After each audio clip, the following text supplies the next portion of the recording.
प्रिय भाइयों और बहनों, आज हम परमेश्वर के वचन में से एक बहुत ही गहरे और जीवन बदलने वाले अध्याय को सुनेंगे।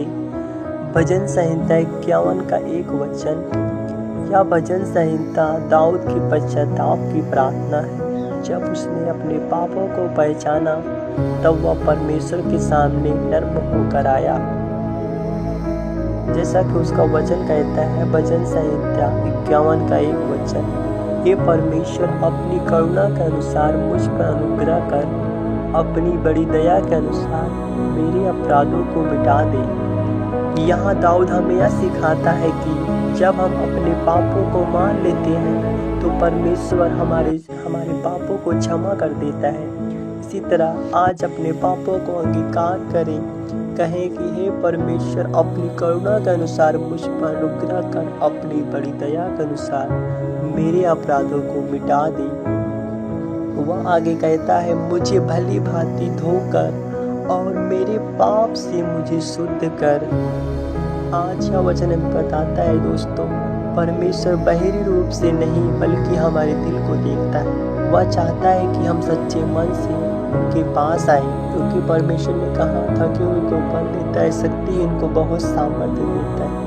आज जैसा कि उसका वचन बताता है, परमेश्वर मुझे शुद्ध मन उत्पन्न कर और मेरे भीतर स्थिर आत्मा नए सिरे से उत्पन्न कर। यह वचन हमें याद दिलाता है कि सच्चा परिवर्तन अंदर से शुरू होता है, बाहरी रूप से नहीं। मेरे भाई मेरे बहन, आज सच्चे दिल से परमेश्वर के पास आए, परमेश्वर के समीप आए, क्योंकि टूटा मन परमेश्वर के योग्य बलिदान है। दाऊद यह भी कहता है कि परमेश्वर के बलिदान से अधिक टूटा और नर्म मन प्रिय है।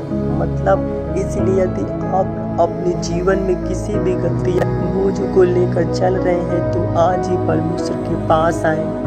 वह दयालु और क्षमा करने वाला है और वह आपको नया जीवन देना चाहता है। आज परमेश्वर आपको एक नया जीवन देना चाहता है। उसके समीप आए, क्योंकि परमेश्वर टूटे पिसे मन वालों के समीप रहकर पशुओं को उद्धार करता है। यह वचन परमेश्वर आप सभी को बहुतायत से आशीष दे। इस वचन के द्वारा आज हम एक छोटी सी प्रार्थना को करेंगे। सर्वशक्तिमान मेरे पवित्र परमेश्वर जी, मेरे खुदावन, जो भी मेरे पिता इस वचनों को मेरे पिता विश्वास के साथ मेरे पिता अपने पापों को स्वीकार किया, मेरे पिता वह माना है, मेरे परमेश्वर जी, मेरे पिता अपने लहू से धोकर उन्हें शुद्ध कर, मेरे पिता अपनी करुणा के अनुसार मेरे परमेश्वर जी उन सब पर दया कर, मेरे पिता जो पास उन्हें शुद्ध कर दे, मेरे परमेश्वर जी। उनके अंदर एक नया मन, एक नई सोच, एक नई बुद्धि को डाल, मेरे परमेश्वर जी। जैसे तूने मेरे पिता सुलेमान को बुद्धि दे दिया, मेरे पिता, उसी तरह मेरे पिता सुलेमान जैसी बुद्धि और ज्ञान और समझ से भर, मेरे पिता, क्योंकि आपके वचन में लिखा है, मेरे पिता, अगर तुम अपने पापों को मान लो तो तुम्हारा स्वर्गीय पिता तुम्हारे पापों को देखकर तुम्हें क्षमा कर देगा। आज परमेश्वर जी, हम सब तेरे चरणों के सम्मुख आते हैं, मेरे खुदा, जो भी मेरे पिता अपने पापों को स्वीकार किया है, मेरे परमेश्वर जी, अपने लहू से धोकर उन्हें शुद्ध कर, एक नया हृदय, एक नया पाक पवित्र हृदय दे, मेरे परमेश्वर जी, क्योंकि टूटा मन तेरे योग्य, मेरे पिता, तो टूटे पिसे मन वालों के समीप रहता है, मेरे खुदा।